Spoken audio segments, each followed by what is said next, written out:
Why was Mo and O clipped that day? I don't know. Why did they blame Yellow Beezy? I don't know. Truth is, Boosie had a lot to gain by watching Mo 3 move around.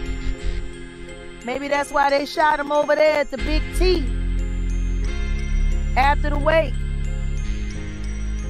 A lot of shit goes down at the Big T, but for Boosie to get shot, I guess that's why Mo 3 got shot right over there. I guess that's why I couldn't stay in Dallas.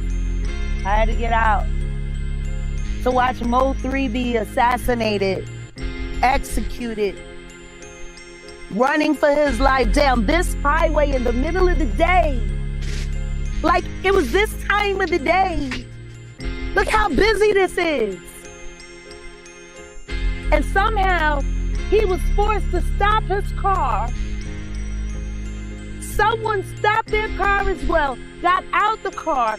He saw them, he must have recognized, because he turned and started running down the highway in the middle of the day. And they shot him in the back. This make any more sense than the Tupac shit? How the hell was there enough time on a busy highway like this at this time of the day? Who does a shooting in the middle of a highway? Gee, in the middle of the day. And still no answer. It's always too hard to solve a rap murder. Another graveyard.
1 2 1 2 2 2. What it good do? Yeah, my bad, man. Look, I've been trying to set up this whole thing because the Patreons, I want to make sure the folks over on Patreon are getting it, but I guess apparently it's not working. Let me end it. I'm sorry, Patreons. I don't know what's going on, but I'm gonna go ahead and start this up again because it seems like these people is just bugging. Let's do it again. What's up, y'all? Yeah, I want to make sure everybody, the family is it might just be too late. I think it is too late for the Patreon because in all honesty, I can't go in here and adjust anything or change anything. It's just stuck. We're stuck like Chuck. Let me see. Oh, maybe I could do it here. Bam. Nope, I can't. Yeah, I'm modded. But I tried to get the Patreon thing going. I don't think it's working right. Let me just try one more again. Okay, go live now. Patreon. Yeah, we try to get everybody in it. Like, you know, it's not like, I mean, everybody that's part of the family. It just makes sense to include everyone. So boom, I'm gonna do that now, and I'm gonna see if I can fix it later. I don't know why, but what is up, y'all? What's good?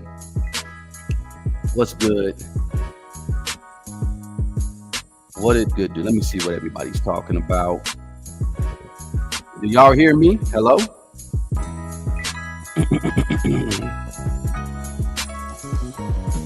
All right, y'all. Yeah, y'all.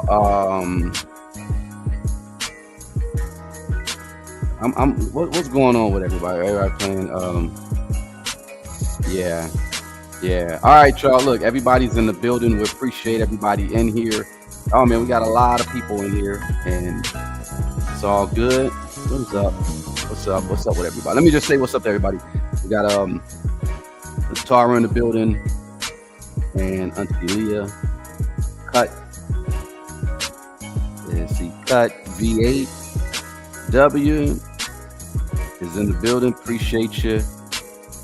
New Orleans Junior, third generation. That's you. All right. And Archangel Michael, Myrna. Yeah, y'all. Look, I think we're about to just really get into this whole little situation where I don't know. Have any of y'all saw this? This is the Unstoppable. The Unstoppable with Dave Chappelle. I'm not gonna get all into it. I just said Jag should just kind of more or less touch up on what's going on, because truth be told, what it is it's a lot deeper than what it's looking like. You know what I'm saying? It's a whole lot deeper. It ain't even you know, it's not even close to what. Well, there's so much stuff to unpack with this whole show. You haven't watched it? Well, we're not gonna do any spoilers either, because the thing is we want y'all to kind of even check it out as well. But it's very interesting how they have this come right at this time, right on the heels of the Diddy documentary. I found it funny because he was saying a few jokes, and hold on one second, let me see. I'm running everything, Jag. Let me just save it. Which one is which? If he's oh, wrong format. Sorry, y'all. I'm over here doing a whole lot. Let me see.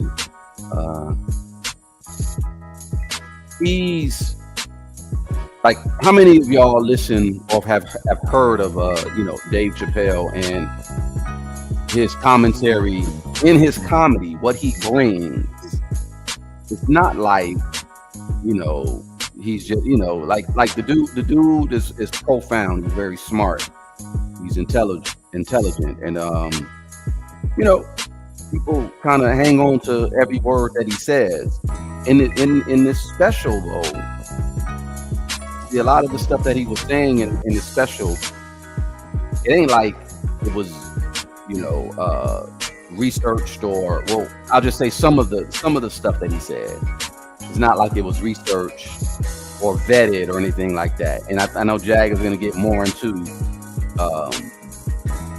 what he said, specifically what he said about Diddy, but he made a joke about something happening to a trans person in Saudi Arabia when he did one of his shows. Y'all really got to check it out. Like in all honesty, I mean, Dave is Dave. He gonna say what he gonna say. He's gonna do what he gonna do. Appreciate you. Who was this? Sharon Ray. Sharon Ray. Appreciate you. She became a new member. That's what's up. Yeah, Dave is one of the best to do it though, for real, because I don't even know the current day comedian who's maybe in the same light as Dave. There's really nobody. Let's keep it a bean. Let's keep it a buck. There's really nobody. Is that you, Jag? What's going on? What's going on? Go ahead. I was just saying how. No, please finish. The long clip, I think, is Dave 1, and then the short clip is Dave 2. Just FYI in the studio. No, go ahead. Let me see something real quick. Just go ahead. Well, first things first, happy holidays to everyone. Welcome. My name is Jaguar Wright. My co-host is Wolfgang Amadeus, set in the West. And here we are, putting it all out on Front Street.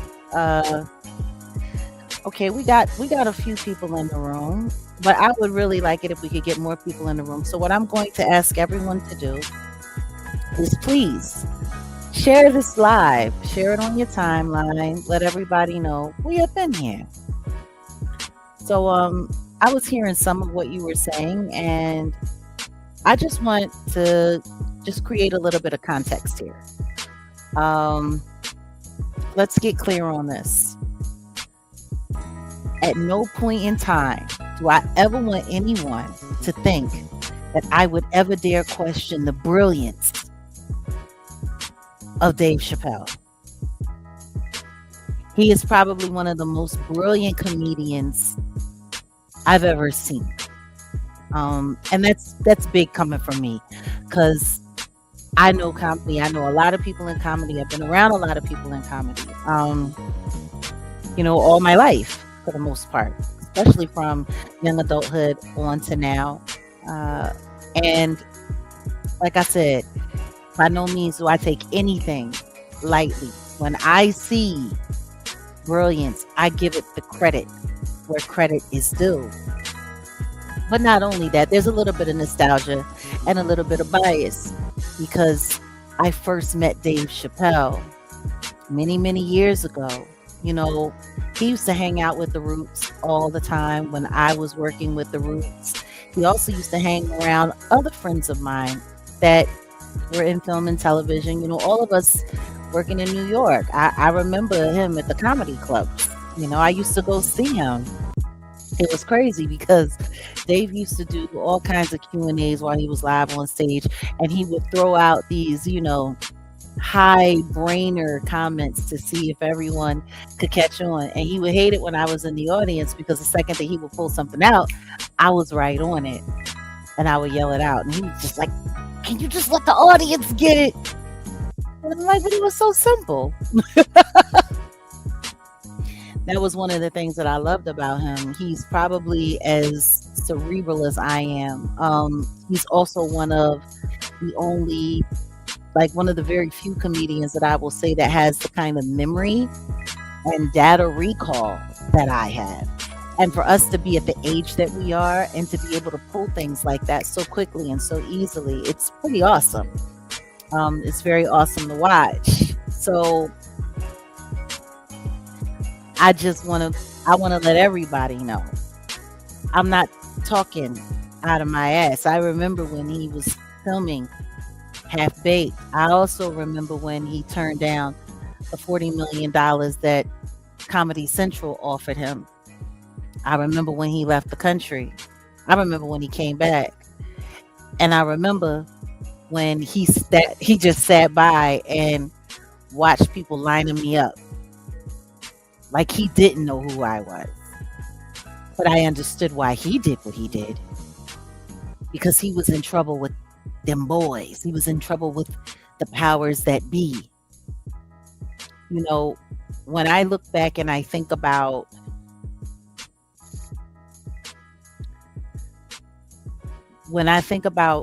my relationship with the roots, to the roots, and when I think about all that I was watching that I wasn't keen to, that I wasn't paying attention to. Now, it looks so much different than it did back then. Back then, I was a young performer trying to make it, minding my business, letting things that were above my pay grade go so that I could up my pay grade.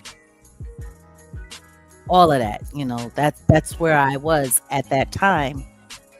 But now, as a full grown adult, approaching the half century mark of my life, as I look at all of my peers now who are still in the game, the one thing that's very clear to me is just this simple.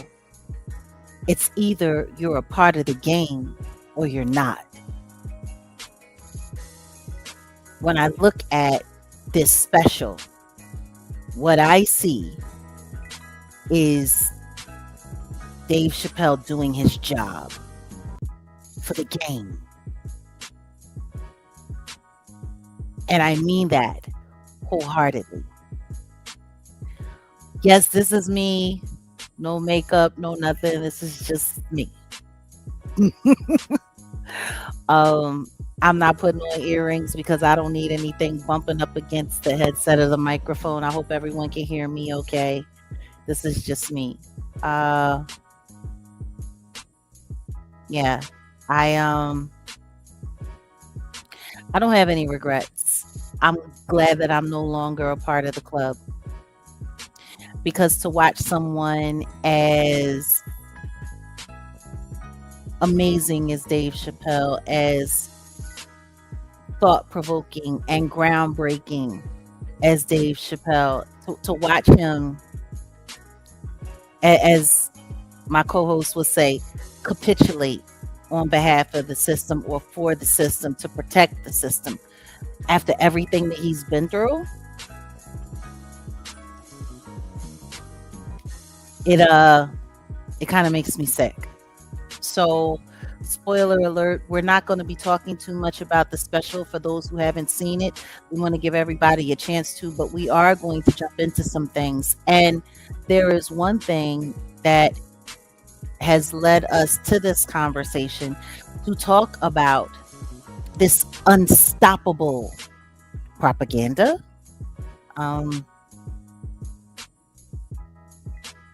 It's something that he made a mistake, in my opinion. And unfortunately, I'm going to point it out. Because he did such a brilliant job. He was so dazzling. He was so amazing in everything that he did. That if you weren't really paying attention to what was happening, you'd miss it. And you just get caught up and enthralled. And when I saw it, I'm like, oh, they pulling out the big guns. They pulling out the big guns on this. So this is our Christmas gift to the community that we try to keep conscious.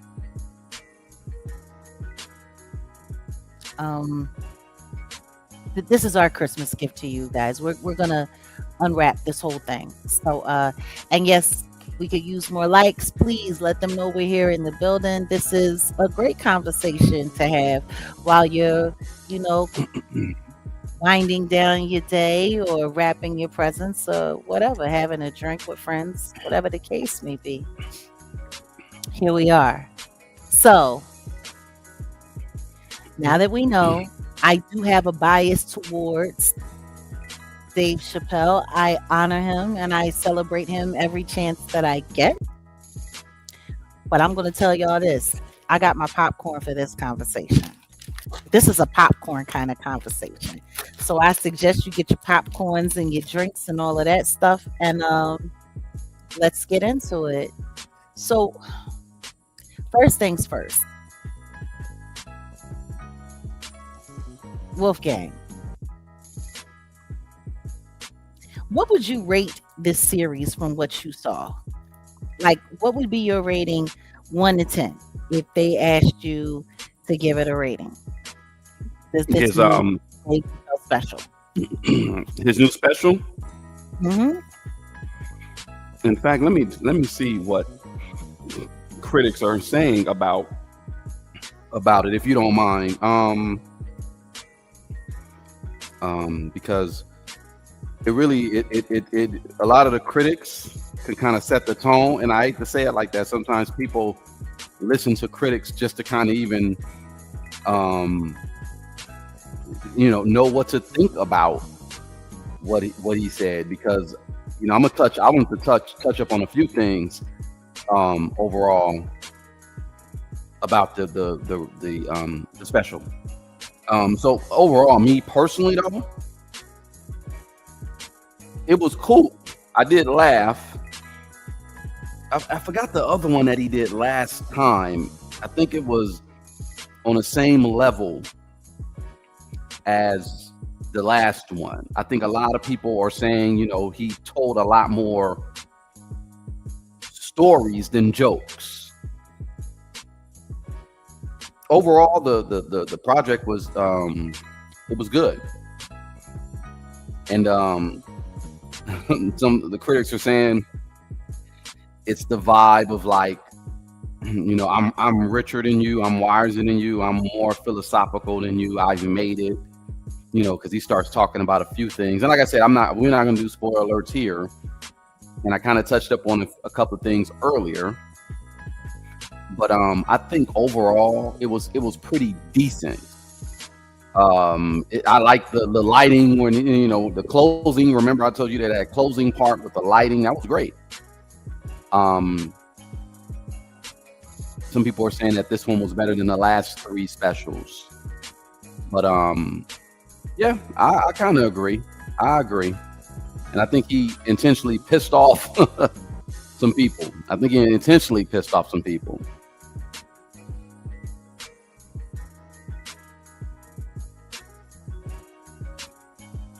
So in your opinion, 1 to 10, what do you give it?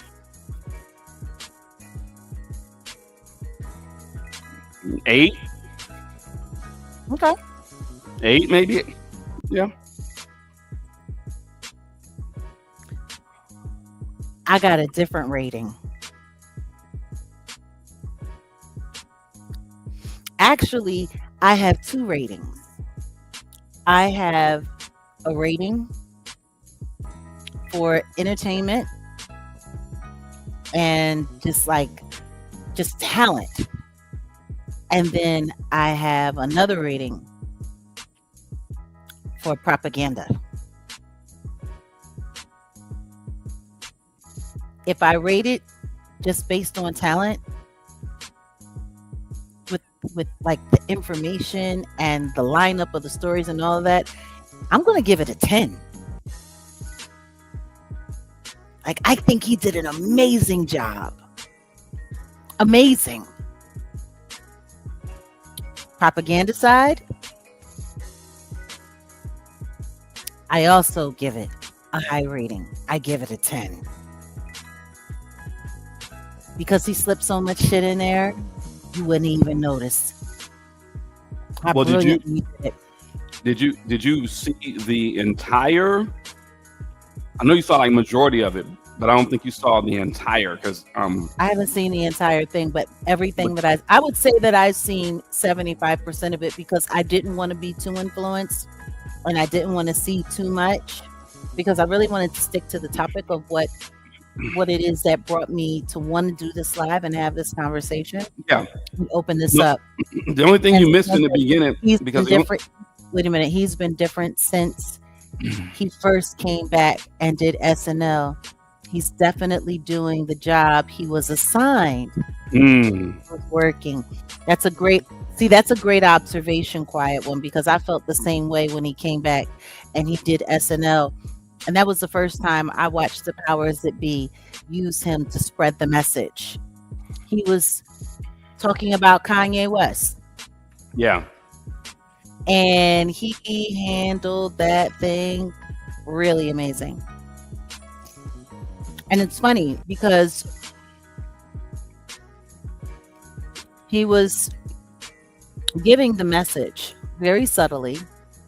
They're in control. Shut up. You're messing up the money. Which is why I thought that his code word that he said he needed to give just in case, he wanted to make sure everybody knew that they got to him. That code word he gave at the end. I thought that was interesting too. Yeah, see, the only thing, and I know you saw a majority of it, but the only thing I know you didn't see was the beginning. I was explaining that joke, but I kind of want you to see it yourself because the way he set it up, it was about the Falcon. So you know, because you was like, what was up with this Falcon? And I told you, but yeah, everything that he was saying in the special, and it's funny, yeah, when you did mention what he was saying about Kanye, when he went, and last time he went on SNL and he was like, I guess, lightweight endorsing Trump. Is that what was going on? He was lightweight endorsing. Lightweight. He was kind of saying the same thing that I had said. Let's see where this goes. If he's going to be in power, if this is what it is, he won. Let's see where it goes. Let's not be so quick to judge. Let's not be so quick to, shut him out. Now he's talking about we all in this thing together and we gonna wait him out and all of this. He talking real tough talk. Yeah, he kind of went 180 on the whole. We're gonna give him a chance and blah blah blah. When he said on Saturday Night Live last year, if he can if Candace Owens can change her mind, if Nicki Minaj can change her mind, why can't Dave Chappelle? Damn. Yeah, well, he, and I'm trying to we're trying to say a few things without giving spoilers, right? It's really about what he said when it came to a particular person. It's in a situation. It's almost like you guys heard what the Mandela effect is, right? The Mandela effect. For those who don't know, for instance, if you guys grew up and you saw the movie E.T., y'all put this in the chat. Y'all could put this in the chat. What was E.T. known for saying in when about calling the phone situation? What did E.T. say? Y'all put that in the chat.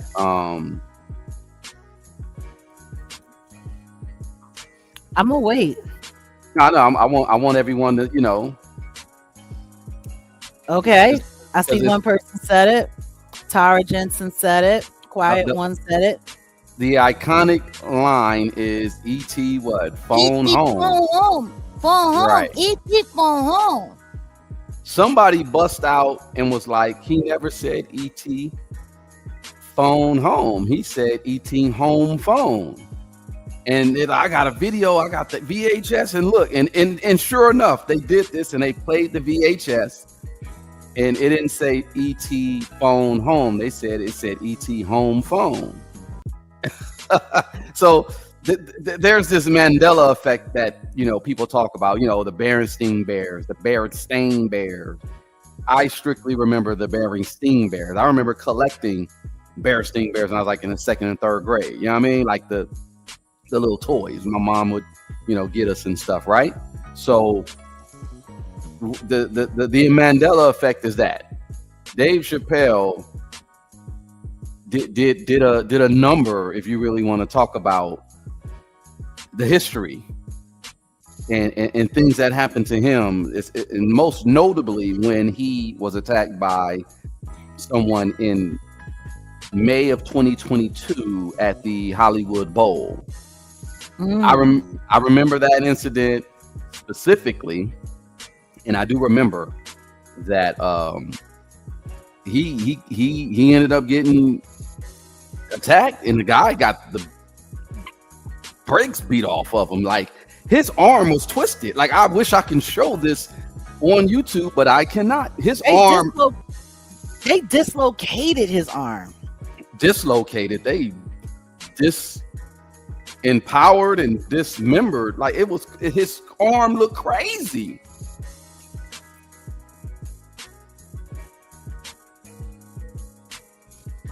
Hey, look, all I know is they had a time with that boy.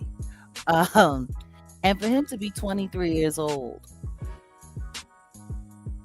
first things first, because there were questions about that whole situation for me in the first place. Number one, the Hollywood Bowl is the Hollywood Bowl. I've done a performance or two there myself. I've seen a bunch of shows there myself. So the idea of him being able to get into that event with even a replica firearm is still baffling to me.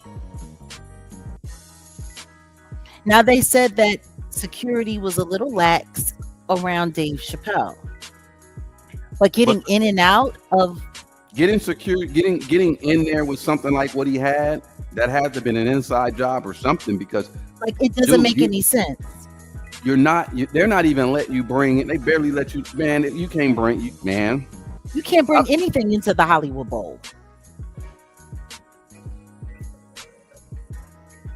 Like, they check. Unless that thing was made of plastic or made of styrofoam, they would have spotted that. So how did he get it in there in the first place? And it's not easy to jump out of the audience and then to jump up on that stage the way that he did. And it take that long for anyone to come and intercept. Like, it was a very strange event. And people also need to realize that this happened just a couple of months after Will Smith slapped Chris Rock at the Oscars. Very interesting timing of it all. And it was also right after the Met Gala. Yeah, before you go into the Met Gala, I wanted to bring to everyone's attention that the person who attacked Dave Chappelle, his name was Isaiah Lee, and he was like a SoundCloud rapper. So as soon as I kind of know some people that were like affiliated with him. He was a weirdo, I guess, but he was rapping. He wasn't from LA, but he was in LA, and he had a song. I forgot the name of the song. I forgot his SoundCloud name or whatever. But y'all mark my words. This guy had a joint. He had a song, and he said in the beginning, he's like, "What's up? I'm about to go to the bowl," or something. It was crazy. And it was like that was the first joint I heard of him, and I'm like, "Wait, what? He finna go to the bowl? What is he talking about?" And then the Hollywood Bowl. I mean, not to put the whole old conspiracy type, but like, I don't know. Like again, how do you get into the Hollywood Bowl with anything fashioned like a firearm? Yeah, it's beyond me. It's nuts. But anyway, my thing is this, and I'll get back to that later, because it's like that whole situation. Well, I'll post a question. I'll just say, were they trying to send him a message? Well, they trying to send Dave a message. Think about it. Well, Let's get into what you said about the Met Gala. mm-hmm. Who was at the Met Gala that year, and when was the date of the Met Gala? Well, the Met Gala, I believe it happened May 2nd. It was May 2nd, 2022. And if I am correct, the Diddler was the on the one of the chair people for the event. So everyone knew that Diddy was going to the Met Gala every year. Like, that's his thing. Like, that's why it was kind of wild that the first day of his trial started on the day of the Met Gala event. Like, that was really interesting. Yeah. But long and short of it, that happened. And let's be clear, that Dave Chappelle show, it was a part of a much larger thing. It was actually a festival. Netflix is a joke festival. They had a lot of different events that were happening. I think it started like April 28th and it went, like over the course of, I think it was like a 7 or 8 day event, something like that. So Dave Chappelle leading up, like he was, like the high point for the whole festival. Yeah. So it was closer to the end. Now, what I find interesting is that was back in 2022. And we all know how memory recall is now, especially with social media and AI and all of that that's happening. You go on Google today, and if you were to ask about when Dave Chappelle was attacked at his live show, it will say that Dave Chappelle said in his recent interview, well, in his recent special on Netflix, that Diddy saved him. Diddy was the one who saved him.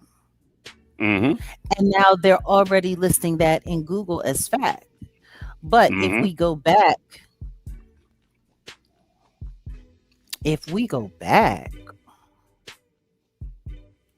you know what? Let's go back. Hold on a second. I'm actually gonna just go here. I'm pulling up YouTube right quick. And all of this is for fair use. I'm gonna get ready to put up the fair use banner in a second. I was letting you know audio clip, if you wanted to run that audio clip. I want to wait to run that audio clip because there's a couple of things that I just want to see. If we put in Dave Chappelle attacked on stage. Okay. All right. Let me grab this here. Okay. So here we go. Let's pull it up. I'm going to share screen.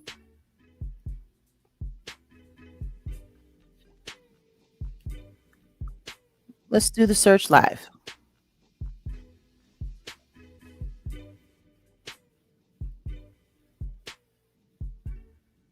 Okay. So let's look from 3 years ago.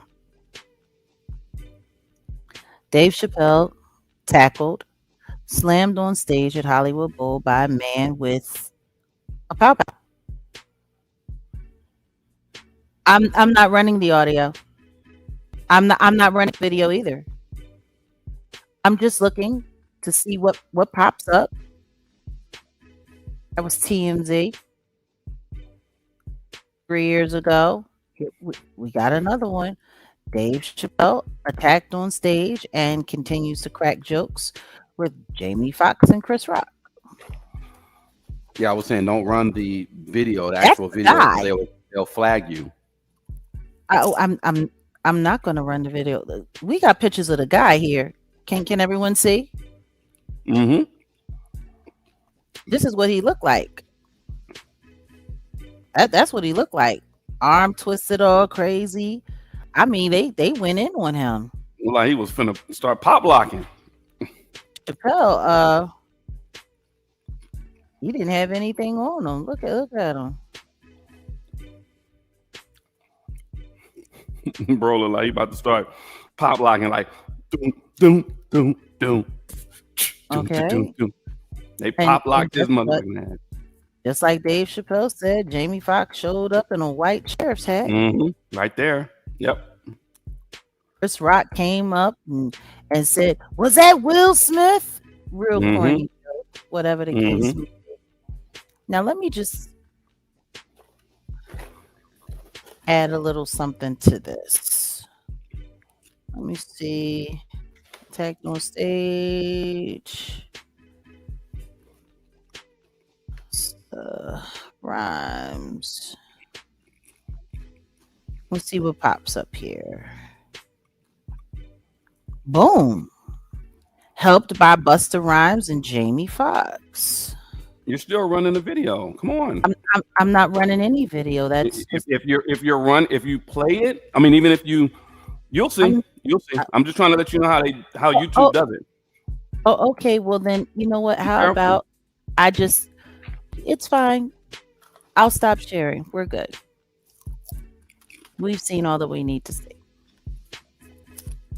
I wanted to share just to go through and look. But anyway, since you are prepared, let's play the audio. Why not?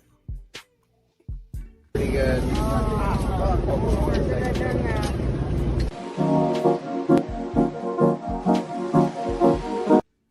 What the hell? Oh, thing's crazy. As soon as he tackled me, Jamie Foxx was the first motherfucker jumped out of the crowd. He was wearing a white cowboy hat like he knew this shit was gonna happen to him. Never seen this nigga in a cowboy hat before. A cowboy hat, he jumped on stage to help. Jamie Foxx with a cowboy hat jumped on stage to fuck that dude up.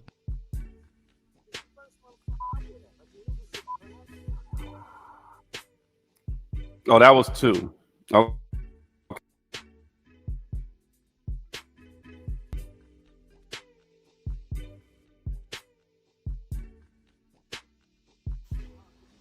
Okay. No, I'm sorry. That was 2. Hold on one second. Let me fix this. This little whatever that they got here. No worries. We're here. Okay. Let me fix this. Let me re-upload 1. So y'all heard that 1. Let's run it again. It's crazy. As soon as he tackled me, Jamie Foxx was the first motherfucker jumped out of the crowd. He was wearing a white cowboy hat like he knew this shit was gonna happen to him. Never seen this nigga in a cowboy hat before. A cowboy hat, he jumped on stage to help. Jamie Foxx with a cowboy hat jumped on stage to fuck that dude up. Okay. And then here's the other one. Pell thing's crazy. As soon as he tackled me, Jamie Foxx was the first motherfucker jumped out of the crowd. He was wearing a white cowboy hat like he knew this shit was gonna happen to him. Never seen this nigga in a cowboy hat. You already played that. A cowboy hat, he jumped on stage to help. Jamie Foxx with a cowboy hat jumped on stage to fuck that dude up. For whatever reason, that's a Diddy one. See, this whole thing, let me just delete it because for whatever reason, when I'm running, every time I upload or do a new one, I'm gonna get rid of this Diddy one too. It's not allowing me to do it. So the real one is right here. Where is it at? So y'all heard that though. I know I played it. And here's the other one. Hold on, just give me a second. For whatever reason, it wanted to gangbang on me, but I got it together. Give me 1 second.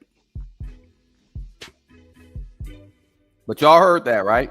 Y'all heard that. Everybody heard it. Now I think everyone heard it. Here's the other clip. Oh, now everybody comes out for the curtain call. Shout out to Jamie Foxx, by the way. Jamie, where you at? Jamie, hold up.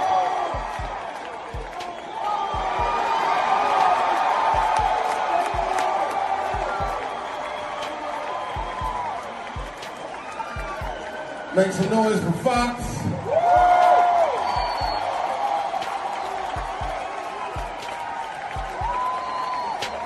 Whenever you're in trouble, Jamie Foxx would show up in a sheriff's hat.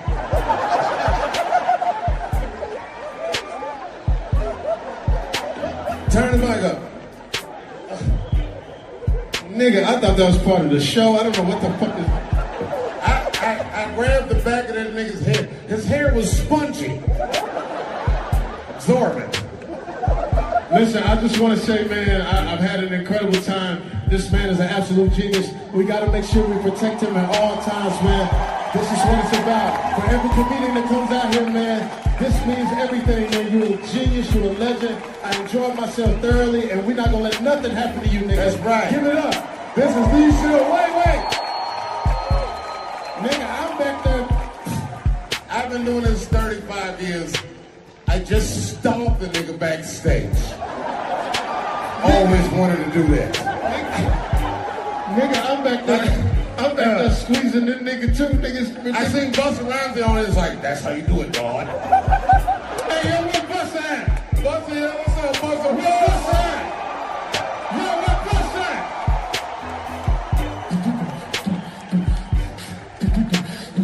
Turn the lights on, turn the lights on.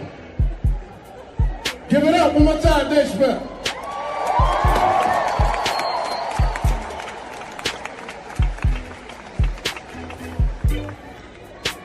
Okay.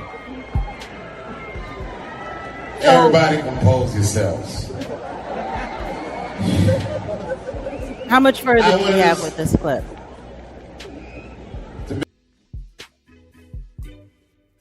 I paused in my bad. Go ahead. It's supposed to have been just the 2 minutes. Go ahead.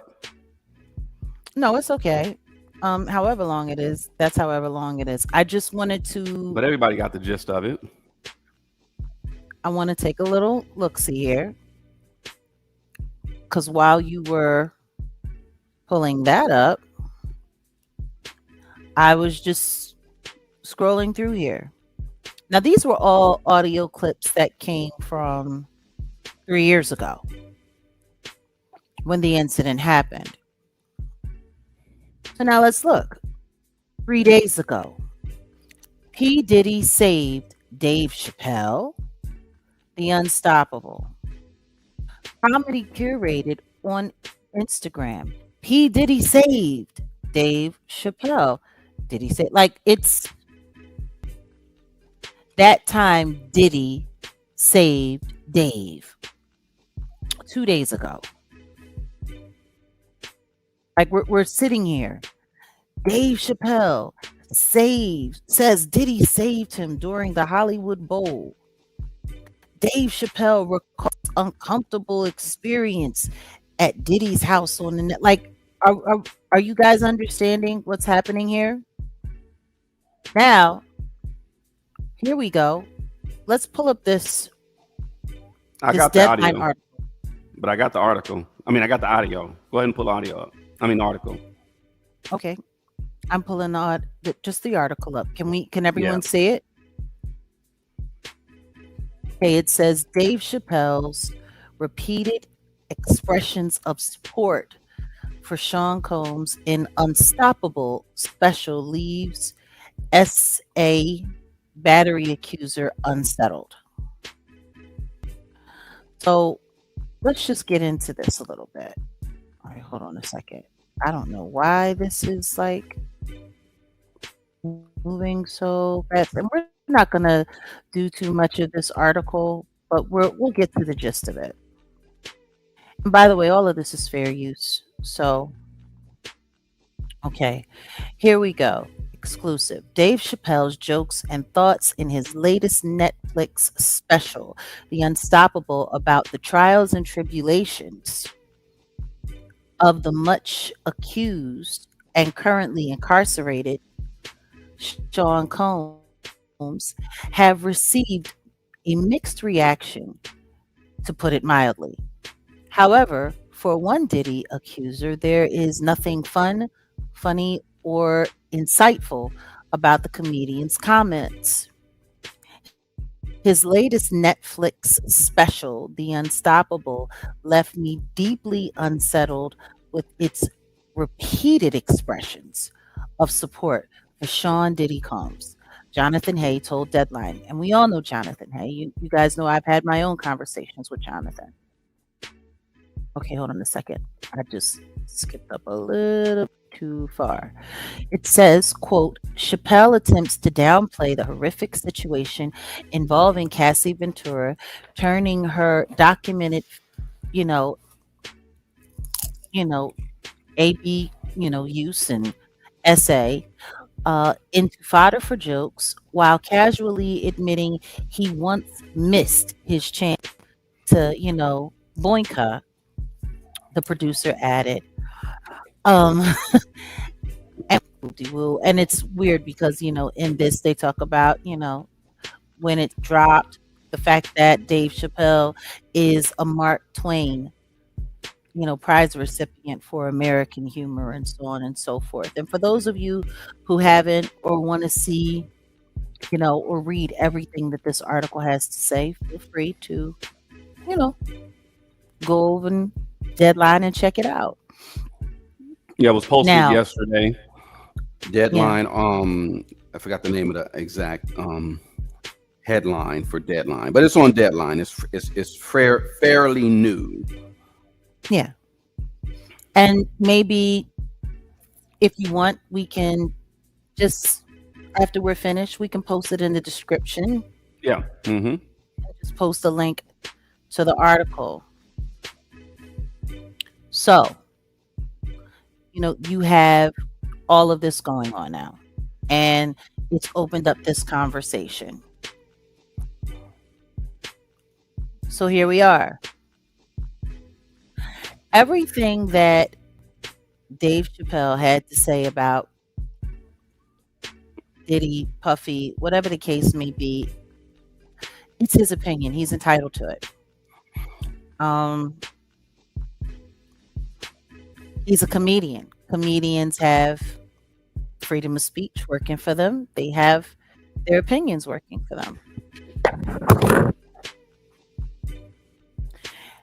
This is the thing, though. Up until the point where he decided to give himself a covering for everything that he had to say about Diddy by saying, it's hard to hate on someone who saved your life.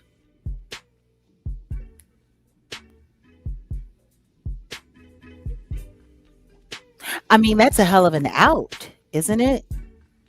Because like everybody else that's come forward to try to defending the diddler or standing in solidarity with the diddler in any way, shape, or form, anyone who's done that has also been looked at sideways. But he has this great, story now about how it's hard to hate on someone who saved your life. Let's run the audio. Well, let's do that. Here's my thing about Puffy. Years ago, I got attacked on stage. For hip hop history, People forget Puff was the guy that tackled my attacker. He saved my life. It's a hard nigga to be mad at after that. I had security that night, but you know what I mean? They just wasn't ready. Them had some slippery shoes on or something. They ran out. All them slipped and fell. And Puffy got my attacker and tackled him. And then years later, when I heard about that baby oil, I was like, what did those niggas slip on? What did they slip on? I mean, it's really cute. Dave Chappelle, when Diddy first got arrested and the trial was announced when he did some stand-up earlier, I believe, and was in this year, was sitting there making a joke about how Diddy was the only person to ever be in a RICO by himself. Mm-hmm. Which is wild because that was inaccurate. R. Kelly was also in a RICO by himself, and he was convicted and given 30 years. And the things that he was accused of weren't even as bad as the things that Diddy was accused of.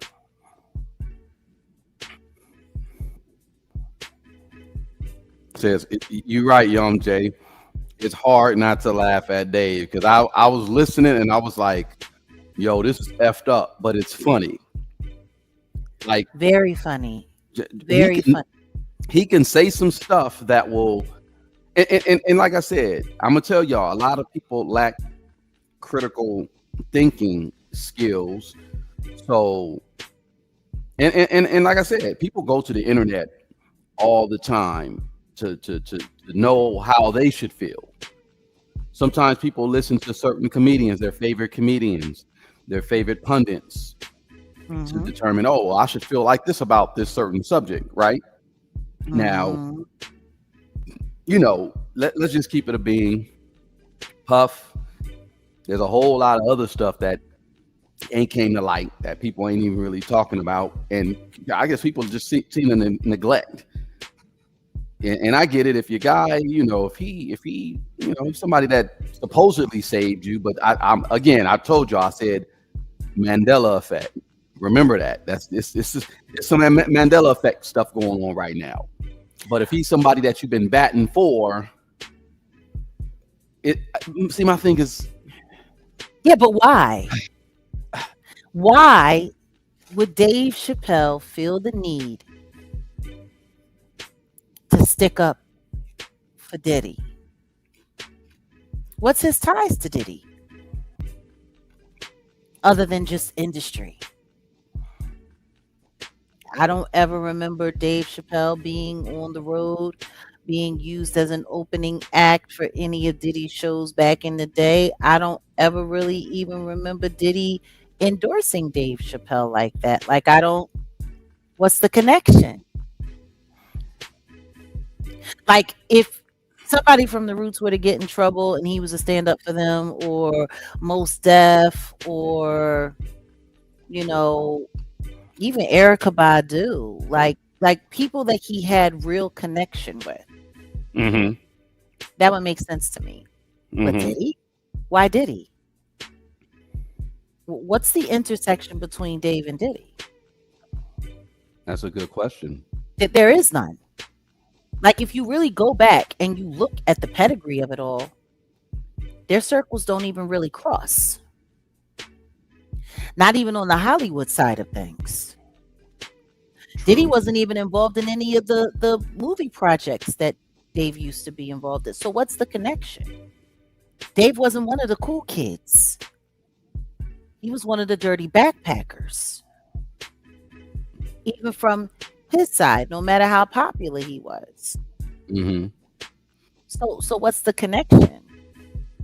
When Dave was blowing up with the Chappelle show and doing everything that he was doing,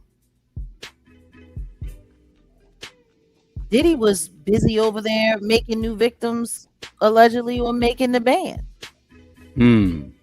Like, it was a different kind of celebrity and hype in the culture. Like, they're number one. Dave isn't from New York. No, he's from DC. Dave Chappelle is from Washington, D.C. He worked in New York like the rest of us who were out of towners who were trying to build our careers in New York, but he's not from New York. So Okay, see?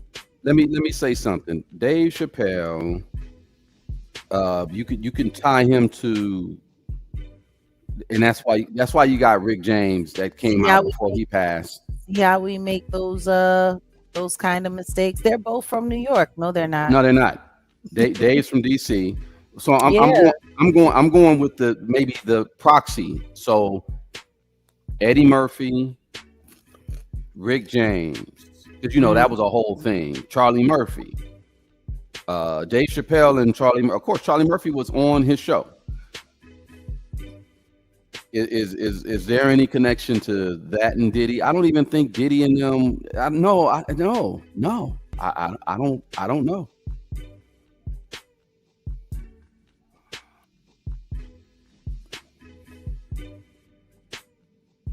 Now, during the when Dave Chappelle ran the Mandela effect on us, what he just said with that clip that I played, Diddy actually, the day before, So the actual incident happened May 3rd, and then it was reported on the 4th. But May 3rd is when it happened, and the Met Gala happened in New York, right? Am I incorrect about In New that? York, of course, it's always in New York. On May 2nd, right? May 2nd. So It was reported that Diddy was in the audience. That's what it was reported, that he was in the audience. But if the Netflix show at the Hollywood Bowl for Dave Chappelle. None of this. If you go back a week prior and type maybe in your AI or whatever, Dave Chappelle's connection to Sean Combs, this doesn't come up. Where now, if you put it in, Dave Chappelle's primary connection to Sean Combs is a personal gratitude after Combs tackled an attacker who rushed the stage during the Chappelle's 2022 Hollywood Bowl show. A moment, Chappelle says, saved his life. Chappelle discusses this in his general interactions with Combs in his recent Netflix special, Unstoppable. So last week, this didn't come up. This wouldn't have came up. Not at all. There was no mention of it at all. All of a sudden, Puffy's a hero. But we just played y'all clips from 3 years back when it actually happened, and he mentioned Jamie Foxx, Eric Bishop. He mentioned Busta Rhymes. He mentioned Busta Rhymes. Chris Rock was on the stage. Chris Rock was there. Even Jon Stewart was mentioned, but not Diddy. You figure he would have made all kind of jokes about Diddy. Absolutely. Stomping dude out, kicking him, talking, take that. You get what I'm saying? Like, understand this. This is before the crap hit the fan in Diddy's world. And Jamie Foxx was still very much so claiming Diddy in public. Jamie Foxx would have said something about it. Jamie Foxx would have brought it up that me and Diddy stomped that dude out together. He would have done that. Yeah. He would have been quick to insert himself in that and let everybody know, that's my boy Dave Chappelle. Like, trust me, that's how Diddy rolled. And Archangel Michael, no, Diddy does not have shares in stock in Netflix. I don't think. I don't think so. The company that he tried to come after has stock, or the company has ties to a company. What is it? BlackRock or yeah, they're the ones who have the ties. Yeah.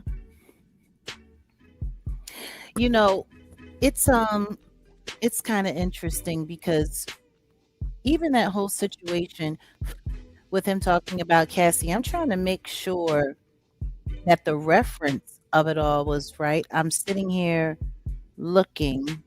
You want me to get that clip? Well, no, because when he starts talking about when he was sitting down with Diddy and how Diddy invited him to the house and how that was his big moment to have Cassie. I'm trying to remember if when he set that whole joke up, did he say that it was after the attack? Did he say it was after what? Well, the attack, when Diddy saved him heroically in the attack at the Hollywood Bowl. Well, you know what? That's why did he say it was after that when he was invited over to Diddy's house and talking about that was his moment to be with Cassie? He doesn't put a time stamp or a general like, oh, it was then. Like, he doesn't say it like that. He said he'd been to Puffy house. Hold on, I'm gonna actually just get the clip and then we can kind of run it by y'all because everybody's clipping it now, and because it's a big everyone's story. clipping it. And then also if you guys got to look at what he's wearing. We're gonna get into Dave all of that in a wears second. his usual like onesie type. He's not wearing a one. we're gonna get into all of that. Let's not go too Okay. far. Let's just deal with this right now. Welcome, Love Vibe. Welcome to Okay. He doesn't. the new member in the house. New member in the house. Oh, welcome. That's what's up. Appreciate you. No. He doesn't go into a like, oh well, 1999 or 2003. Like he doesn't go there. He says it like, hold on, I gotta normalize this because this thing is not loud at all. It's crazy. Just bear with me. It's kind of interesting the way he inserted that story. I would like to know when that moment happened. Well, see, the thing is, and that's why I said when we look at Dave Chappelle and his style of, how he lays the jokes out there and lands, right? How they land, like the clip where he's talking about the Falcon and the Falcon attacks a transgender person and it ended up unaliving him. The transgender. He didn't even know the person that was unalive was transgendered until his as Miss Lowdown will call it, his what she be calling the I'll say twigs and berries or whatever popped out, or she say packer whackers, right? So the packer whacker popped out. So he will say these jokes and the way they land, that's what gets you like, oh, this dude funny because of the way they land. Now when he said this joke about Puffy and him going to his house, well, y'all tell me what y'all think. I've been to Puffy's house. I didn't see none of the stuff they said in that trial. I walked to that living room. House was clean. Traction on the floor. Nothing slippery. Walk right through. The only thing in hindsight, but at the time it didn't mean nothing to me. I didn't think about it until after I found all that stuff out. We was on this back patio. We was drinking and laughing, talking, and then Nick Puff starts swirling his drink like this. He goes, so Dave, what are you into? I was like, I don't know, nigga. Books, video games. I didn't know that was my big chance to Cassie.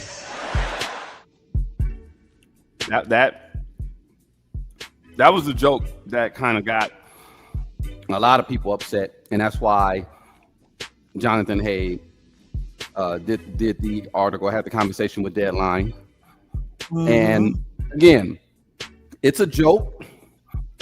He's being sarcastic, and then at the end of it, he says, "You know what? What Cassie went through was horrific," and he kind of like immediately kind of like apologized, but it's like, yeah, bro, like, dang, that's crazy. See, that's why it's like with Dave, you can't really take the joke's too serious, but I get where you're coming from, especially. But the reason why we're doing what we're talking about now is this propaganda, where it's like, wait, hold up, all of a sudden, Puffy came to the rescue and saved the day for Dave, and he started stomping fools out. Let me be clear about this. I went back and I watched, and just so everybody understands, BlackRock, Vanguard, they do own shares in Netflix. That's not a maybe. We went and checked. Well, I think it's them, and because the Paramount thing is still up in the air now. That's what I was told. But Netflix is attempting to acquire Warner Brothers' entire catalog, and the people that you just mentioned, BlackRock and all that, they have money to invest with them as well. Like they're like, okay, yeah, we got your back. Netflix, we got your back. Y'all want this? Boom. We'll put this amount of money in, and boom. So my point is, I just wanted to get that cleared up. Like, we're not sitting here just dicking around, just making stuff up. Like, the powers that be are working in in the backdrop of all of this. But I went and I looked. I looked at the footage, and I would show it here, but I already know it's going to get flagged. So we can't share it here. But what I do implore everyone to do is on your own time, go and look at the footage from 3 years ago. When the guy jumped onto the stage, there was no one around Dave Chappelle. Dave Chappelle was standing there alone. There was a DJ just offset behind him on the stage. The guy comes, runs up, tackles Dave Chappelle in front of a live audience. And then there was a scuffle. He gets away. And it was when he started getting away, that's when he was grabbed up and he was, handled up on that stage. There were multiple people there. Diddy was not there. I went and I looked. There are reports that said that he was in the audience. Nobody from 3 years ago said anything about him being present. Matter of fact, it was mentioned even that the Carters were there that night. No one talked about Diddy. No one talked about Diddy. So I just find it very, very, very interesting that now, after all of this time, it's Diddy that saved your life. But from 3 years ago, even up to just earlier this year when he had spoken about it, there was a post that came up earlier this year. And the only people that he discussed was Jamie Foxx, Busta Rhymes. Yeah, that's it. Now, all of a sudden, Diddy saved you. How, Sway? How? I'm just trying to figure that part out. So let's just step away from that, because that was the one thing that caught the both of our attention when we saw the article and we heard it in the documentary, him giving credit for Diddy saving his life. Yeah. From a situation that he walked away from without a scratch on him, where he was laughing about it as the dude was being handled up on.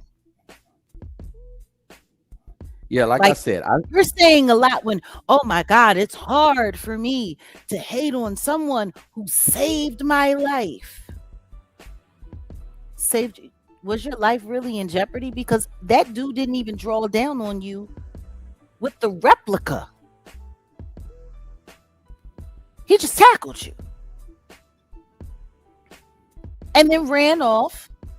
And everyone can go and see the footage for themselves. And you know what? Maybe we should take a clip from one of the videos that we saw. And we should just put that in the description after we're finished here with this as well. And I think that's what I want to do. Because I think all of you should be able to go and see what happened. Because that's the problem. A lot of us tend to forget. But it's just kind of bizarre because of all of the Diddy defending that Dave Chappelle did in this thing. That was the one thing that he didn't need to say. He didn't need to say that. Him saying that actually makes everything else that he said look suspect when you go back and you look at what it actually was. Not even a week ago can you find not one thing of all the people in the world to save him. He never mentioned Diddy before now. Before now. He has one of the most impeccable memories and recall that there is, period. I said that. I don't think it has anything to do with the dude being a crash dummy. I think it has something to do with the convenient nature of using a very public story that everyone remembers, but might not remember so clearly. Like, we're trying to show you how this Mandela effect thing actually works. Everyone remembers hearing about Dave Chappelle getting attacked on stage. It was big news for the moment that it happened. And for 72 hours, everyone talked about it, and then it died down like things always do. Yeah. For the few people that continue to follow it, they heard about the guy, and then Later, the guy actually went and filed a lawsuit against the Hollywood Bowl for what happened to him there at the event, which a lot of people also didn't talk about. But of all of the things and all of the stories that were recalled, Jamie Foxx has talked about it on multiple occasions. He's actually there's video of him all over the internet impersonating Dave Chappelle, talking about how he came to save him. Diddy was never mentioned. Never. Not even a week ago was Diddy ever mentioned regarding this entire situation. If you go and you look at the footage, you can see Jamie Foxx wearing the white hat that Dave Chappelle said that he was wearing. You can see Chris Rock doing his bad joke, talking about, was that Will Smith? You can hear Busta Rhymes on multiple occasions talking about this guy. You can hear Jamie Foxx talking about how he had his hands on the guy's hair and it was spongy and it was all of this stuff. Nobody said anything about Diddy. Not never, not ever. And now all of a sudden, Dave Chappelle remembers that Diddy saved him. And that's why it's hard for him to be mad, because Diddy saved his life.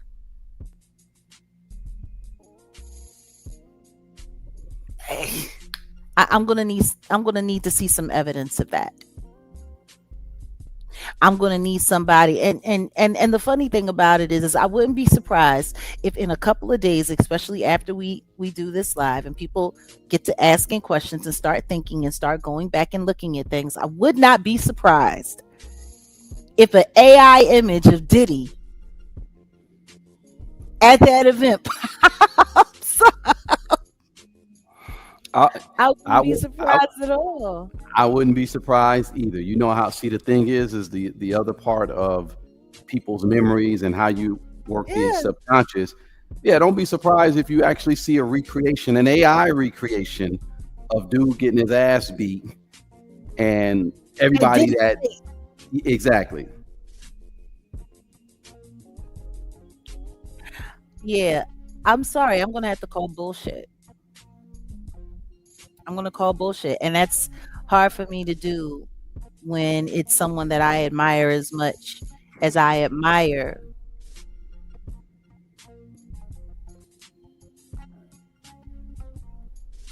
Dave Chappelle. I do. You got to look at it for what it is. Dave Chappelle is probably one of the most gut-wrenchingly honest comedians that we have out there. Like straight track. So who would ever question him? And if Dave is willing to come forward and say this, that, and the other, then maybe everyone else should think twice. Now, this is what's wild. Netflix, man, they are going through the roof. 2 #1 specials now on their platform in the same month, before the calendar month is over, before the year is over, before the full fiscal year is over. They're running it up. Yeah. You have Diddy, The Reckoning, that was #1 and fought to hold, pretty much fought and kept the #1 spot for 2 weeks. Damn near 2 weeks straight. Yeah. Which just slipped down to #5. And now you have the Dave Chappelle special, Unstoppable, which let's just be honest, it's an homage to the Diddler. Like it's oh, poor Diddy. Now that's in the #1 spot, and it's probably going to be in the #1 spot clear into the new year. All being housed under the same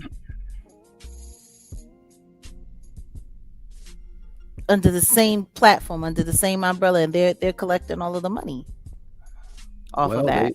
They putting the capital in Netflix. So now they have 2 opposing ideologies happening about the same controversial figure. They tore him down, and now they have someone that's trying to lift people's spirits or change people's opinion or mind. And now let's talk about that. Let's talk about how Dave Chappelle used all of his brilliance and genius to create all of this sympathy for the devil. I can't say it any other way. Like everything that he did was to create sympathy for a straight up devil. Now, the joke about Cassie, that was tasteless. But what I wish someone would ask him is, when was that visit? I would like to know what year that happened, because that would be very telling if we could actually get a time line on when that happened. Number two, I would also like to get a better understanding of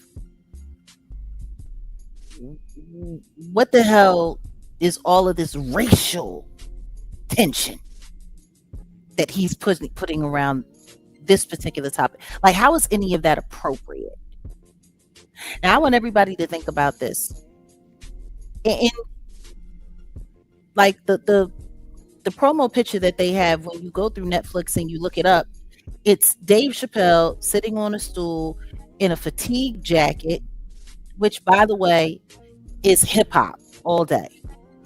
Like hip hop, fatigues, Timberlands. It's very reminiscent, very, very nostalgic. Am I wrong? No. Very nostalgic. So he's got this fatigue jacket on, and on the back of the fatigue jacket, it says Kaepernick. Okay, so now we have hip hop nostalgia mixed with revolutionary I stand for my people going on. He's got Kaepernick on the back.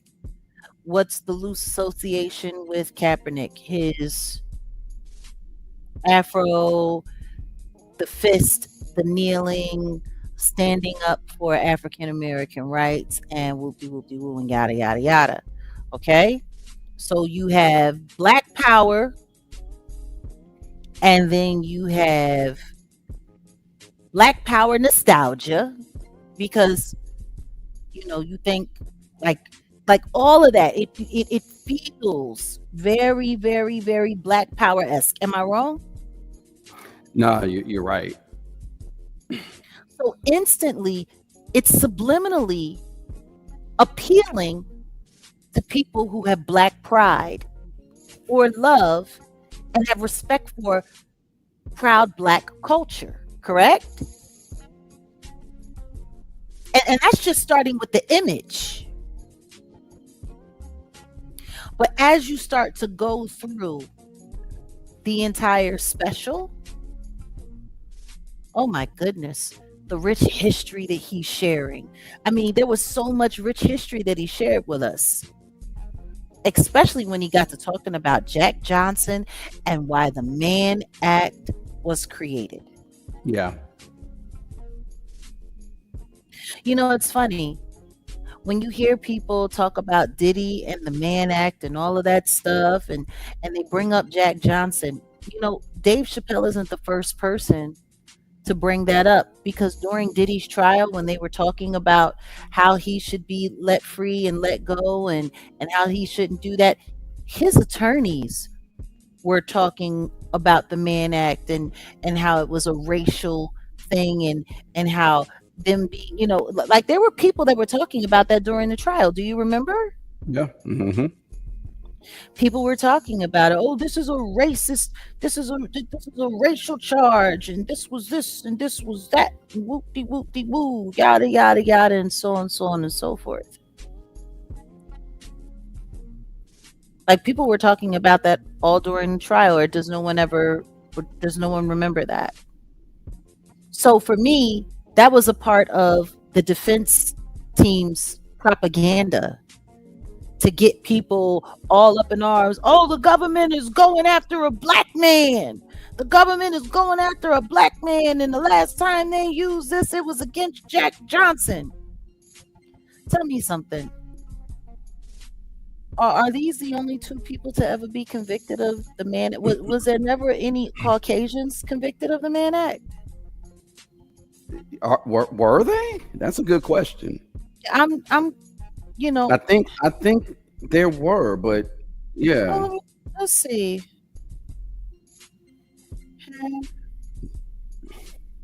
There. I'm just gonna Google it right quick. Well, it tells you the first person, the notorious ones. So of course, Jack Johnson in 1913. That's like that's why they created. They created it. It was created for Jack Johnson. Yeah, in 1910, the White Slave Traffic Act of 1910. That is what they called it. And yeah, it's basically to hold on a second. Wait a minute. I'm just looking up a few things. Finis Dake, a white man convicted in 1937 of transporting a 16-year-old girl across state lines for immoral purposes. He pleaded guilty. Okay. Frank Lloyd Wright. The Mann Act, 1926. Charlie Chaplin. Oh. Charlie Chaplin. 1944. Frank LaSalle, convicted. 1948. Well, yeah, 1950. Farley Drew Comenetti, convicted 1913. When was Jack Johnson convicted of it? 1913.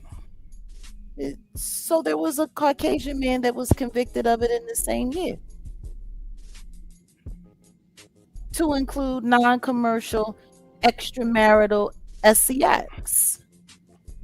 Bella Moore, convicted, and she's a mixed race woman from New York. For compulsory prostitution of two white women. Yeah. Alice Newton and Bella Woods. Yeah. Now, what's really interesting is if you listen to Dave Chappelle's rhetoric in The Unstoppable, he framed it and almost made it sound like only black men are targeted with this act, with this offense against the law. But it seems like it worked on everybody. And I don't know. Were more white people convicted of this than black people? Good question. Because if so, that would kind of like kill the racial, thing that they're trying to push with all of this. Well, you said Charlie Chaplin, and he was acquitted. So just no, I'm just saying he was charged. He was charged with it. He was charged. Yeah, but he was acquitted. Yeah. He was acquitted. So thank you for clearing that up. There are a lot of Caucasian men. That were charged. That were charged with this bring down the black man bill. Bring down the Black Man Act. Like it's I don't know, it's kind of offensive because you have so many black people that are, it's just when we get into that whole pro-black. A lot of times when it's happening, it's being used as propaganda for one thing or another. That's what I know. That's what I know, because the one thing that I don't hear anybody talking about when it comes to Diddy is where's all of this pro-black and stand up for your people for all of the black people that he victimized? Where's the care? for them. Like when you look at all of the artists that he took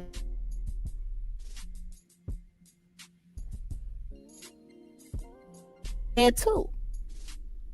Wait, you cut out. You said if you look at all the artists, what? All of the artists that, were signed to his label, a good share of them, they were predominantly black, and they were taken advantage of in some of the worst ways. Yeah. Like we're not even talking about the actual misconduct. We're just talking about the way he was predatory and the way that he took advantage of everyone that worked for him. Like that's all a fact. Where's the pro-black love for them? Was the black community stepping forward to stand up for them?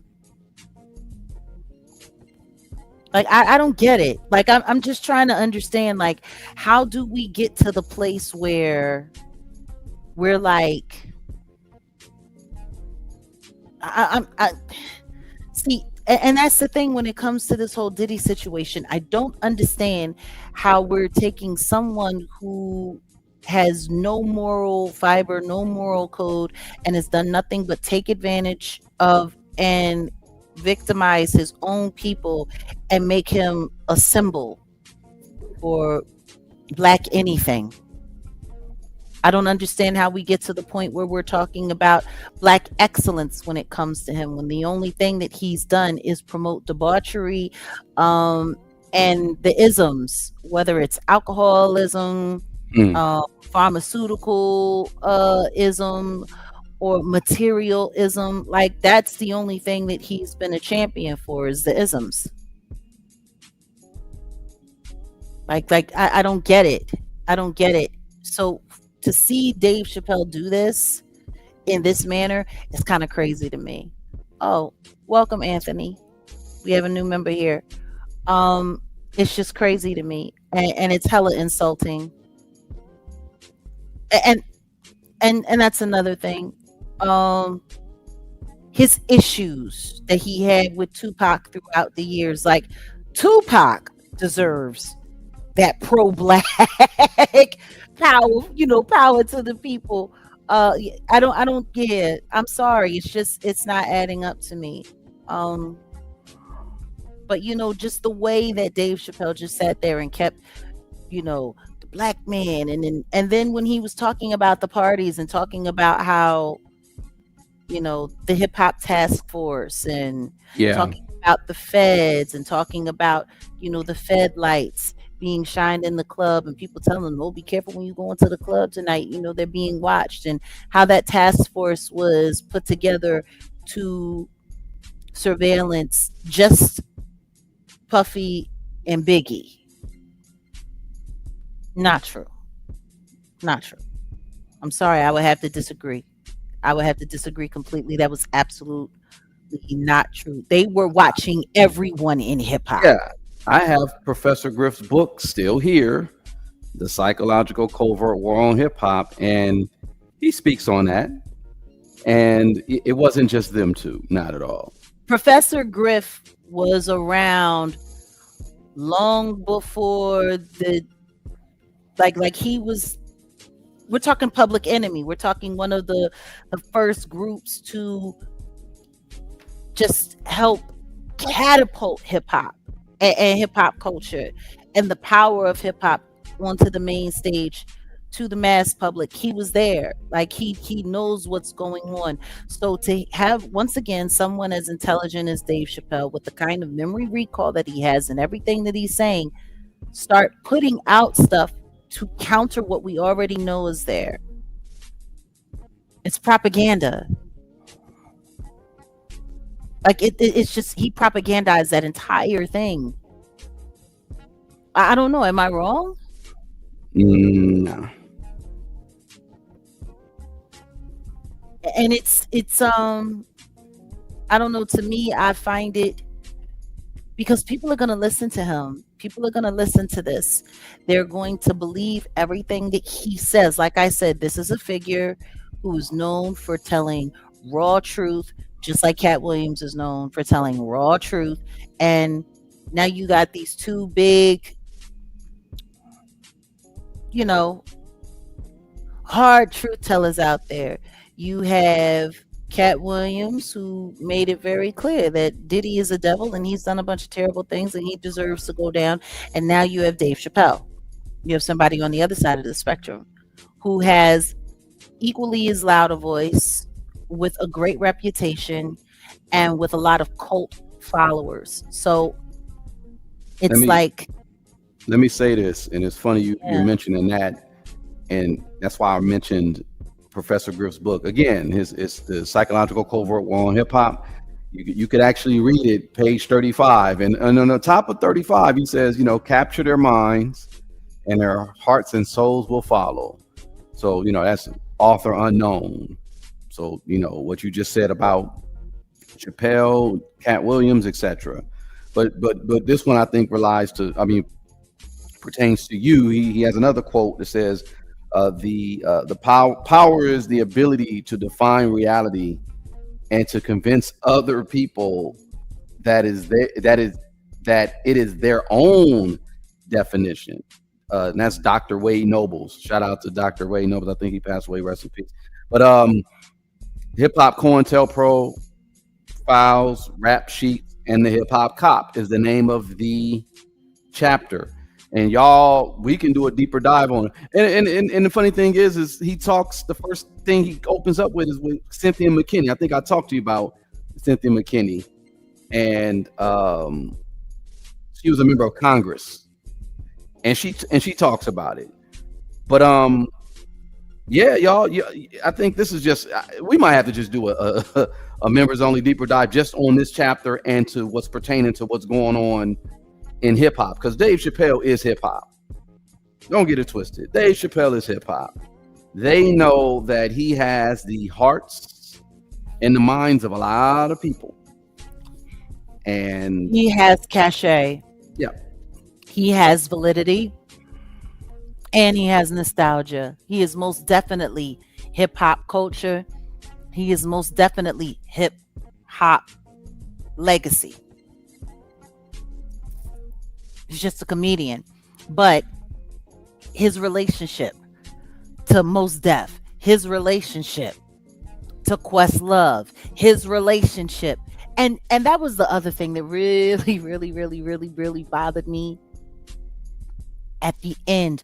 Like the way the entire thing ended, and Stevie Wonder is playing in the background. I mean, this was so hammy. It was so hammy, but I tapped the wrong thing. You got Stevie Wonder playing in the in the background. That wasn't a Freudian slip. In the background, right? And everyone knows. Like, it was so wild the way he kept inserting things about Martin Luther King in there, and kept it was just divisive as fuck. And then when he started talking about how Stevie Wonder did this for black people, and Stevie Wonder did that, and how the black happy birthday to you, happy birthday to you, happy birthday. When he started talking, oh, by the way, Tara Jensen, happy birthday, dear. But when he starts talking about how, Stevie Wonder wrote that in honor of Martin Luther King's birthday, to lobby for making Martin Luther King's birthday. Like, he really brought up a lot of amazing stuff. It was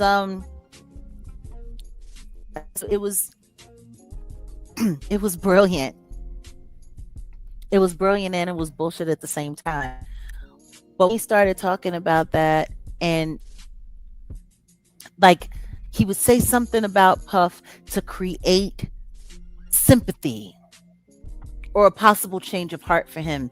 And then he would on hardcore black history and hardcore black facts and tell a little joke in here and tell a little joke in there. And he started talking about T.I. and then he started talking about Nipsey, and man, oh man, like he was literally sitting there just pulling at our heartstrings, was he not? And just Yeah. black people and black pride and black this and oh my goodness. And then you got Stevie Wonder playing at the end, and then you have this photo array, this collage, not even a collage, but just a slideshow of all of the different people in politics, in entertainment, in music, in comedy, sport. Like he's just pictures with him, with everyone, pictures with Bill Murray, pictures with Quincy Jones, picture with Diddy, picture with. Did you see any pictures with him and the Roots in there though? Not at all. No. I didn't see the Roots in there. Did you see any pictures with him and Mos Def and Black Star? Did you see? I think he had one of Def most with Dante, but I think he had one with Dante in there. He had a picture with Lauryn Hill. He had pictures with like it was. But then that last picture with D'Angelo, and then it says for D'Angelo, and then his wife Yoko Ono. Well, that's not her name. That ain't his wife. Yoko Ono. Oh shit. He's starting to look like the Black John Lennon these days to me. But my point is, it was very divisive, because when you look at those pictures and you see all of the people that he was with, and you see all of those pictures and you see everything, like it's like, oh, you better trust everything that he says. Look at all of the people who love him. Look at all of the people who he has pictures with. Look who he smokes with. Look who he drinks with. Look who he laughs with. Look who he hangs with. Why wouldn't you trust him? This is Dave Chappelle. He's been around. He turned down Hollywood. He said no to $40 million once upon a time. And then guess what? When he wanted to get back on and he wanted to get his shit popping because he was sick and tired of struggling for cash and struggling to put on shows and not being properly acknowledged by Live Nation, he sure as shit signed that $60 million deal with Netflix. Sure shit did. So let's just be very clear. Everybody has their price. Everybody has their price. But I'm just sitting there and I'm watching, and it was just like, look at all of these pictures, and you got Stevie Wonder playing in the background, and he told that heartfelt story about, oh my goodness, that heartfelt story that he told about Stevie Wonder and crying for Aretha Franklin, and how Stevie Wonder asked him not to come with him to Aretha's funeral, but to go and be a stand-in for him for Senator John McCain. And then he started talking about how John McCain was the only person to oppose turning Martin Luther King's and this, that, and the other. And then when he ran, he had to go up against a black man and lost to a black man. And that was the karma. And he had to go and stand like, ooh, I'm sorry. It was divisive. It was just divisive because he was sitting there. I am speaking for the black community, and I know my black history, and I'm a smart black man. And hold on a second, what do we have here? Anthony just came in and said, I remember when he accepted his Mark Twain Award, all of this black stuff, but everyone behind the scenes mentioned was white friends and co-workers. Yeah.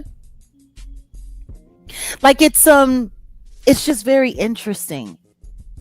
It's just very interesting how all of this is done. And that's part of the reason why I said we have to talk about it, especially when I saw him slide that, well, Puff saved my life.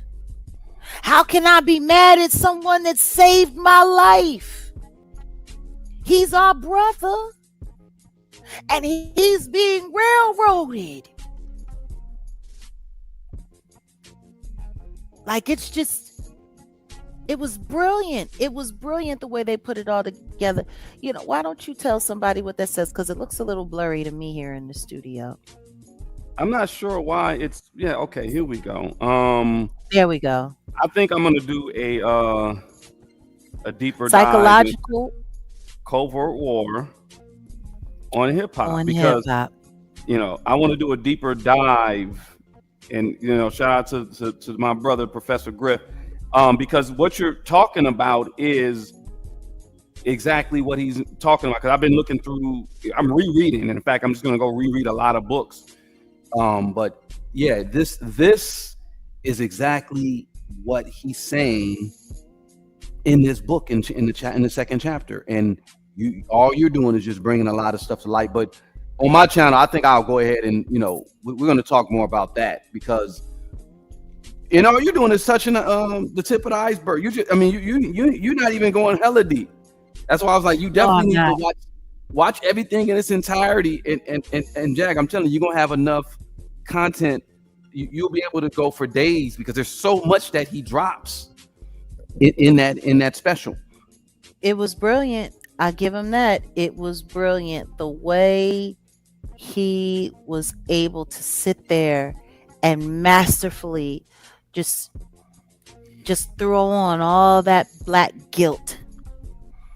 Like it was almost like throughout the entire piece, you should be ashamed of yourself for turning on a black man.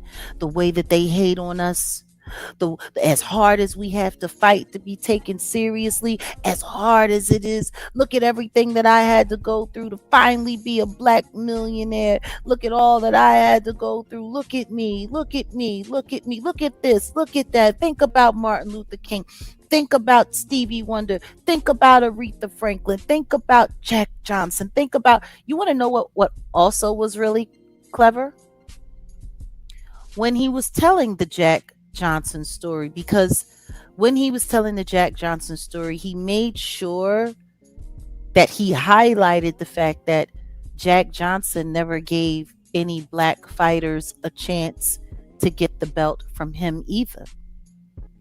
Like, did you notice the way he set that up? Mm-hmm. He was sitting there talking about how, it was almost impossible for, no, it was impossible for black fighters to be able to get heavyweight champion of the world, and how no white fighter would ever give a black fighter a chance. And then it was a Canadian fighter that actually was cocky enough to fight Jack Johnson, and that's how Jack Johnson got it.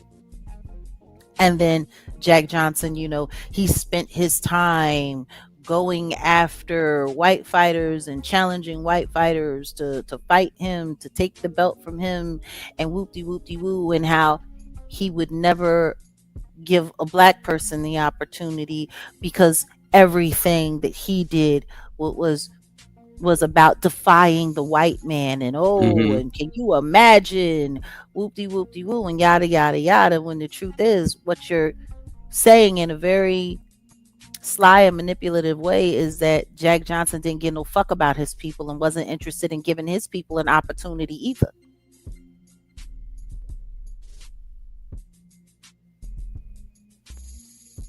Like, it was very clever.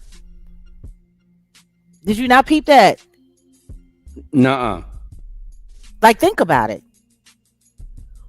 Why wouldn't Jack Johnson give another black fighter a chance to win the belt after all of the years they kept it from him?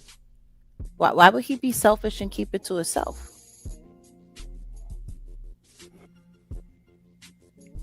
Why wouldn't he give another black fighter the chance? Yeah. Now, this is what's clever about that. Diddy was the same way. Diddy made it to the top spot and then kept everybody else under his foot and under his shoe, unless you were working in conjunction with him on his agenda. Someone like a Jay-Z. See? Like, he literally sat there and silently, said, see, not all amazing black men need to give their people a chance to choose to. He was more worried about his pursuit. He wasn't focused on the community. He was focused on his pursuit. And he risked so much just for his pleasure. Isn't that slick? Like, he manipulated a tie where he could make Diddy and Jack Johnson sing. That was slick. Because essentially, everything that he was saying about Jack Johnson would just make him a selfish black bastard. Right? But there's no law against being a selfish black bastard. Just like Diddy, right? There's no law against being a terrible boyfriend. That was probably one of the most manipulative parts of his whole man act rant.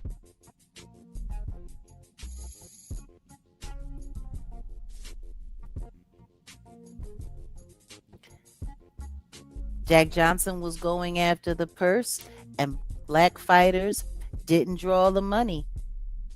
True. But at the same time, so what? Do you see that? You see that comment? Mm-hmm. That comment proves it. Was it just about the money, or was it about creating a possibility? See, that comment in itself proves that being selfish is okay.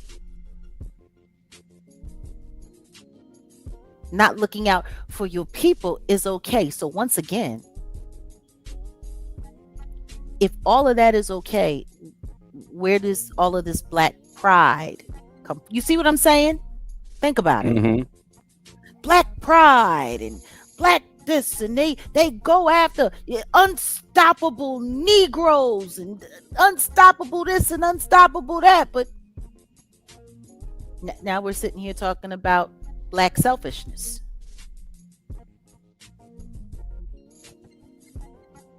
I don't know. Am I stumbling onto something? Yeah.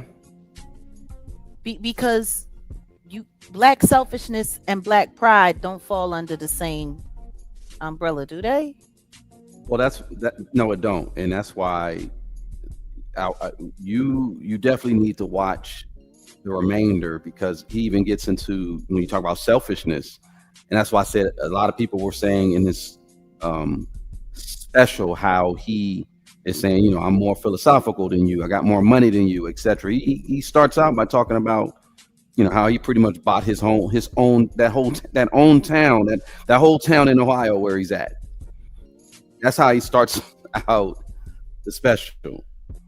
So, and you know, he talks about pissing off white people. Again, like you said, triggering people. You get it? It's very triggering. It's fake black power. It's fake black pride.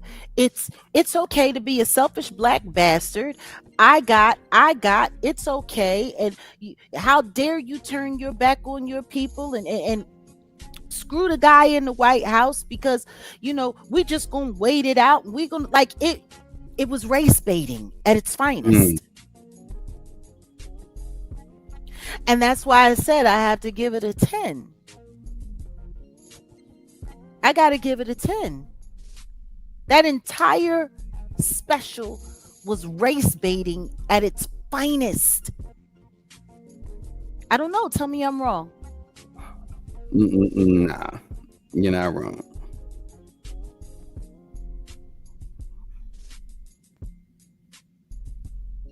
Like, it's just kind of crazy.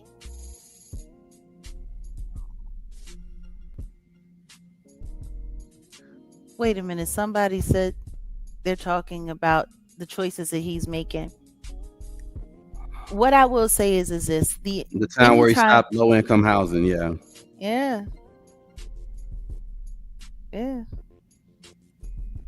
you know, the truth is, what I've learned as I grow and as I get older, that either you're a part of the system or you're an enemy of it. And when you choose to become a part of the system, that's just that.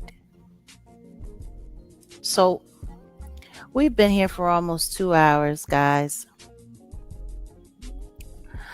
Did we drop the link in the chat? Does anybody? I did. I'll put it up. Does anybody want to come up and talk for a second and just give your opinion about what you think of this conversation? Like I like to hear, now that we're back in StreamYard again and we're building up, we want to hear what people have to say. We want to hear what people are thinking. We want to know your perspective. But long and short of it, now that we're coming to the end of this conversation, what are your final thoughts? Like, really? Yeah, no, I'm looking at the deeper psychological side of what you've been saying, and that's why I said, which I always said I had to reread, everything in this book, because it's hitting on so much what you're saying about his propaganda piece, because that's basically what this is. And it's is it similar to what COINTELPRO was to the black community in the 50s, 60s, and 70s? And for those who don't know, COINTELPRO was a FBI counterintelligence program designed to neutralize political dissidents. And I say that because Dave Chappelle was he got political at one point, but not too political. But no, he did. He got political. The last time he was on, even during his special, where he made mention of certain people, and he made a mention of Bill Maher, and he said F Bill Maher, and he said a whole lot of stuff, and it's like, okay, what's the deeper meaning of what's really going on, Dave? What's up? What's up? And like I said, a lot of people follow Dave. A lot of people they look at Dave as like they believe in Dave. Believe in Dave, I guess, like how they believe. Some people believe you. A lot of people believe you, right? A lot of people look to Dave as a compass. And this could be something where it's like, Dave is sitting here to do something within politics, the political descendants out there. And I say that because he has the ability to say something that can get people going, get people moving. In all honesty, he does. This little situation now with Diddy and all that or whatever, then yeah. We got a mod in the back. Hey, you got to cam up first for a second so I can see who you are, and we'll let you up. Ahmad?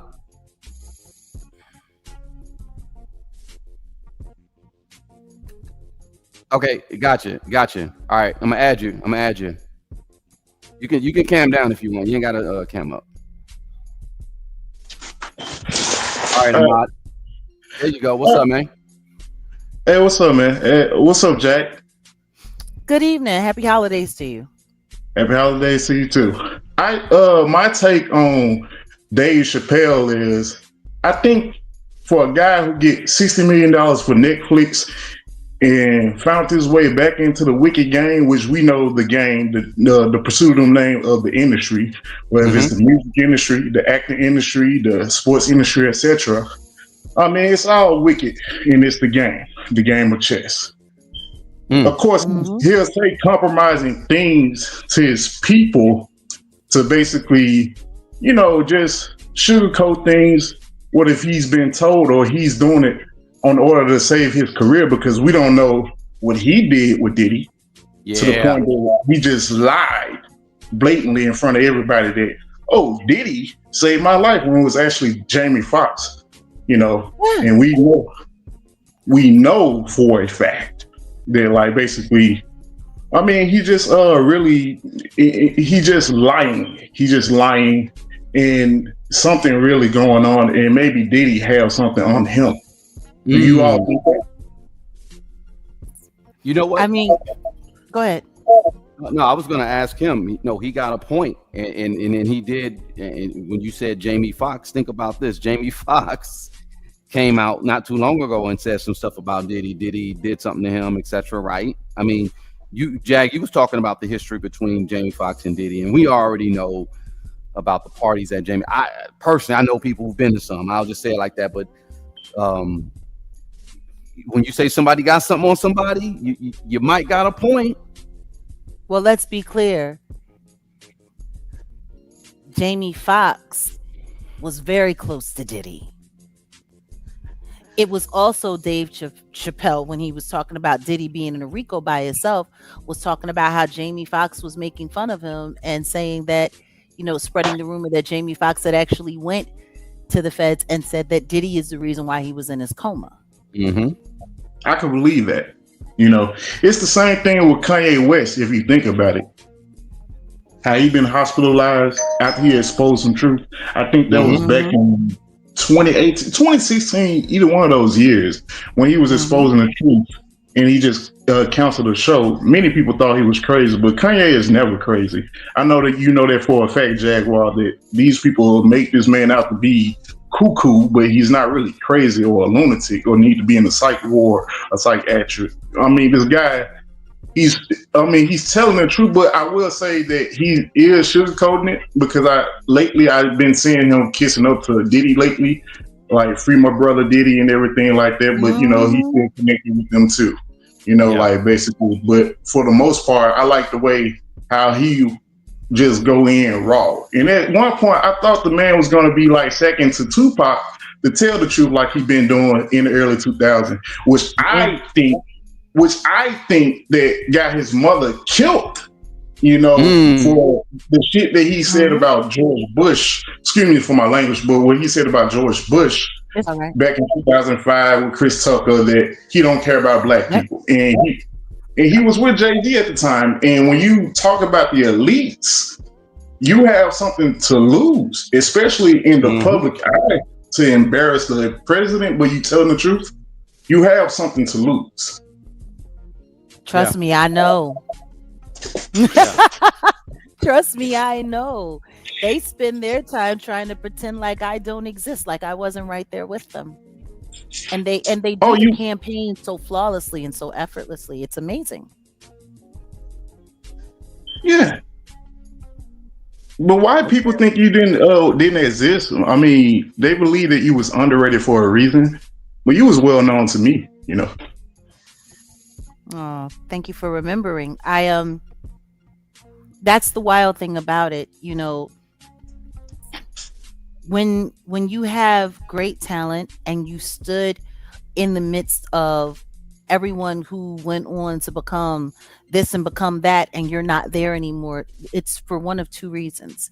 It's usually either because you got lost in substance abuse, or got yourself up out of here, or because you stood against them. Like there aren't too many other options there, and it's just wild, because I'm sitting here and I'm looking, and ever since the 50 Cent documentary came out, and we've been getting a lot more hate in recent days, more hateful, like comments and attacking and stuff like that. And I'm like, oh, that's okay. So because it was highlighting things that I've been saying, you know what I mean? But I'm also noticing now that they're finding the spokespeople that they want out there, mirroring to a certain extent some of the things that I've said. See, and that's why, for me, it's like the biggest issue when it comes to me is that I'm not just going to say what they want me to say. I'm going to say what needs to be said. And I'm not looking to spare the industry. If you look at how they're sanitizing everything, It's all to save the industry. That's what this is all about. Right. Yep. Exactly. And they want 50 Cent to be the so-called hero. Just like, it's more like just saying, no, I won't say Diddy was Fidel Castro because he's no hero. I would say more like, if Tupac was still alive, they'll probably get 50 to go against him. Oh yeah, absolutely. Yeah, because he's so truthful that you couldn't basically, get a guy like him to compromise. And there'd been a problem with him, especially Diddy, when he couldn't compromise Tupac. You tried to little brother him, but you couldn't little brother Tupac. He was such a strong-minded person who basically didn't take. No, he didn't listen to nobody that he can't be easily manipulated like Biggie. And Biggie, he was young and all, but he not to take none away from him, he was one of the greatest lyricists, but they manipulated him so bad in the industry, very much so, just like the others. But they couldn't get Tupac. And yet, they got them both. Far as murder? Yeah, they got well, yeah, unalive, but yeah, they got them both. Yeah, it's when you look back now and you see it, if you're really paying attention, you get to have a full understanding of what lengths they'll go through to maintain the narrative that they want for society to live by. And I'm sorry, we had someone in the back who just left. If you want to come back, please do. We're not ignoring you. We saw you there. But no, like, it's just, we got to figure out how to keep our people in balance with reality, because I'm telling you, it's so easy for us to just slip into the narrative. Now, yeah, exactly. The narrative. Hello? I just wanted to say, I said I won't. Jag, you're breaking out. And just breaking it with us.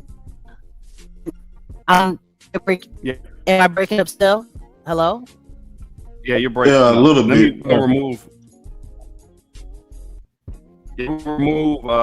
remove you from the studio. Thanks for hitting us up though, man. I think it might just be you. Go ahead and say something now. Hello? No, you good? Okay, yeah, you're good. Mic good. check 1 2 Yeah, 1 you're 2. good. Okay. You want to bring him back? Go ahead. Yep. Yeah, I appreciate you all, for having me, Jack, and just to let you know, I'm like a Joshua generation. I'm young. I'm 30.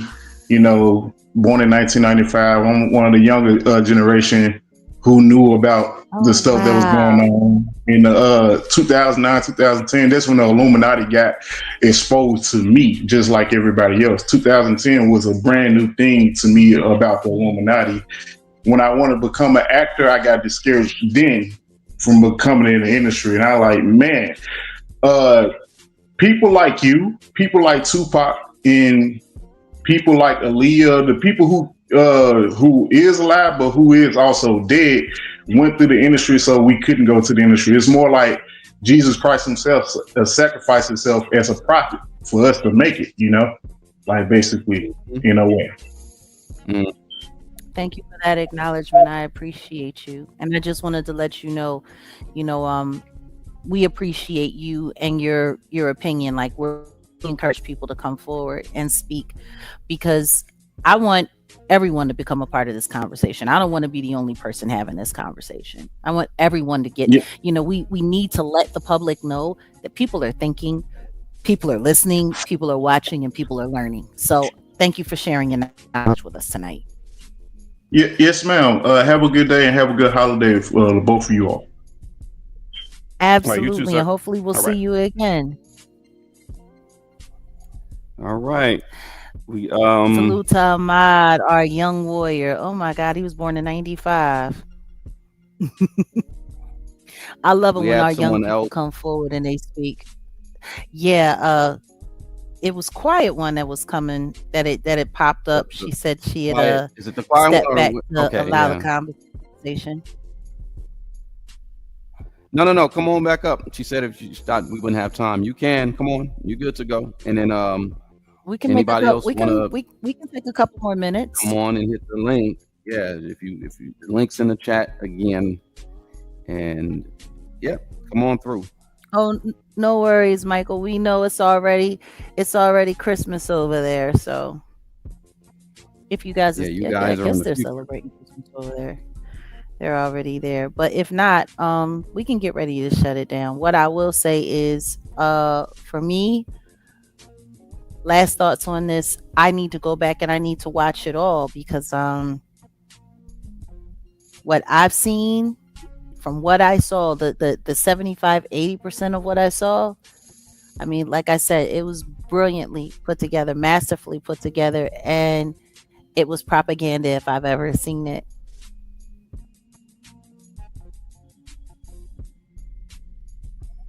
Yeah.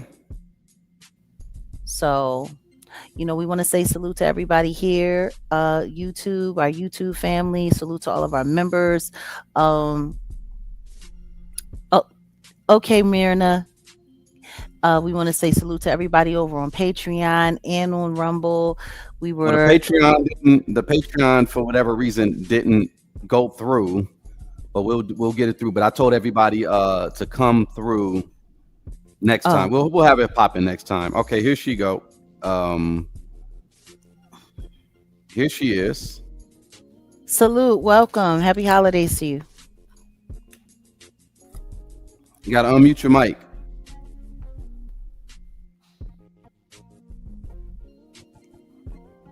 That was an accident.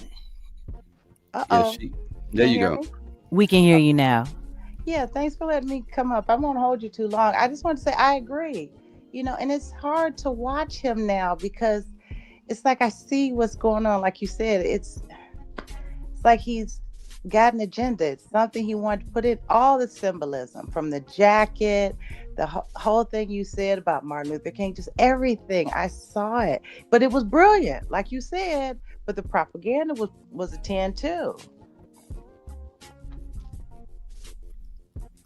What was the first thing that jumped out at you when you were watching it? I want to hear your opinion on that. Oh man, it was so much. But I mean, well, one thing off the top of my head, when he said about Diddy, because that was the first time I heard about that too. I had heard Jon Stewart, maybe they made jokes about it, but I didn't hear anything about Diddy. So see, it jumped out at you too, because the second that we heard it, I'm like, wasn't it Busta Rhymes? and saved his life. I mean, really, it wasn't all that. It's just like you said, he didn't need to say that. It's like, why did you have to make a point? Like, did he save my life? So I got to stand by him, Like it's like you got tackled, you didn't get injured. The person that tackled you ended up far worse off than you did. He left in an ambulance and you left laughing, cracking jokes. But Diddy saved your life. And it's wild because if you go back and you look at the footage, you don't see Diddy anywhere there. You can see Busta Rhymes, creeping around. You see Jamie Foxx, you see Chris Rock, you see, but that was a very divisive year for the Black entertainment world. Like just a couple months before that, it was Will Smith slapping Chris Rock at the Oscars. And then this thing happened. And honestly, when I look at it now, I think I need to go back. We need to go back and research what really was going on in 2022. Yeah. Because when you think about the Chris Rock slap with Will Smith, that's the thing that stood out the most. That's the one thing that stood out the most. But because honestly, up until hearing him talk about it, I haven't even thought about him being attacked at that Netflix event. Yeah. I haven't even thought about it. Just Like it's watching not it, something. and at the end, when Mhm. I saw all the pictures, I just thought about that George Carlin quote about it being a club, and we ain't in it. Mm-hmm. It it's just so many connections I see to this and that, and it's like a script they're writing. I don't know. I know. I know, but I'm glad to hear your opinion on it. Is there anything else that you wanted to say before we wrap up? No, that's it. Thanks for letting me up again. It's giving me some courage Oh to no, try and absolutely. We appreciate having all of our people come forward and just, share their thoughts and ideas. And you keep coming up. We appreciate you. thank you very much. Have a good night, everybody. You All too, and right. enjoy your holiday. All right. So I we're guess gonna get that's it. ready to Yeah. get out of here. And I think we've said all we needed to say on this topic. And last thing from me, and this is just for everyone out there listening. Oh, we got a new member. Welcome. Welcome, Go Cree Cree. This holiday, this year is probably one of the first years where I've made an active choice to not engage in the holiday season hoopla. It's been an active choice of mine. I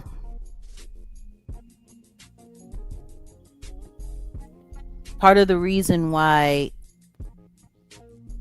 I decided to do that was because I wanted to really just take a look at what this season is really all about and the world and how the world was behaving. And went out, just running some errands or whatever the case may be, and I did not feel the holiday spirit. Matter of fact, there was a slight road rage moment, and somebody just cut some people out Oh in a shit. parking lot.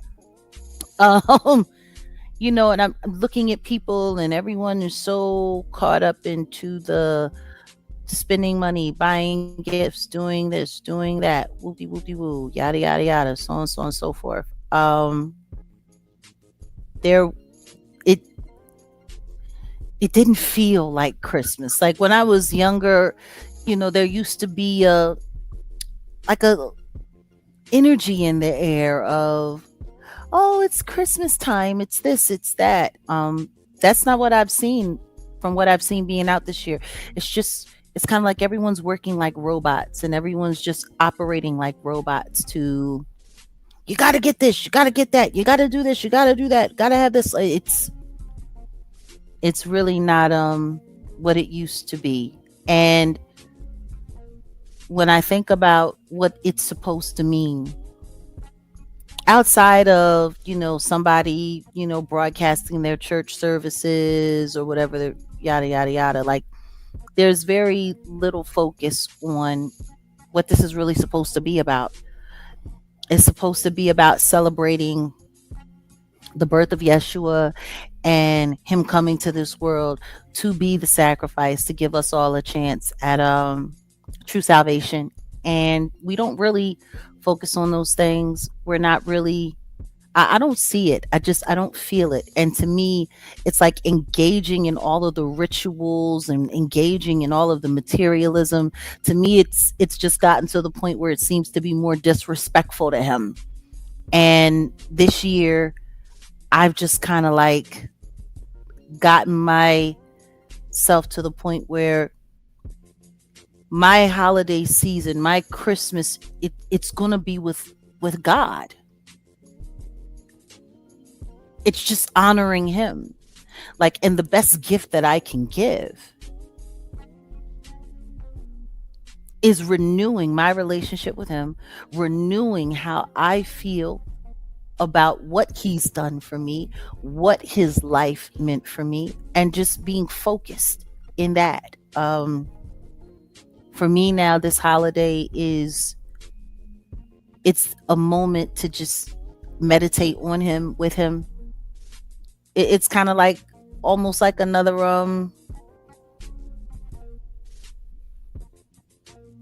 like an extension to Sabbath or something in some kind of way, you know. And I feel you. The Xmas, no, it's not.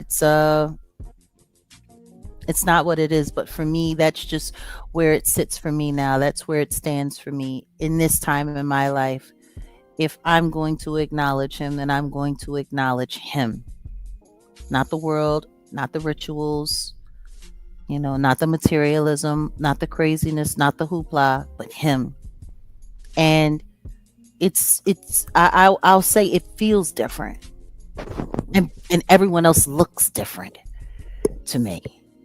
Just observing that. So I want to thank everyone for all of their well wishes. I want to thank everyone for acknowledging, our platform during the holiday season, and know that we're praying that whatever it is that you're doing in this, that you get out of it what you're looking to get out of it. Hopefully it's going to bring you closer to God.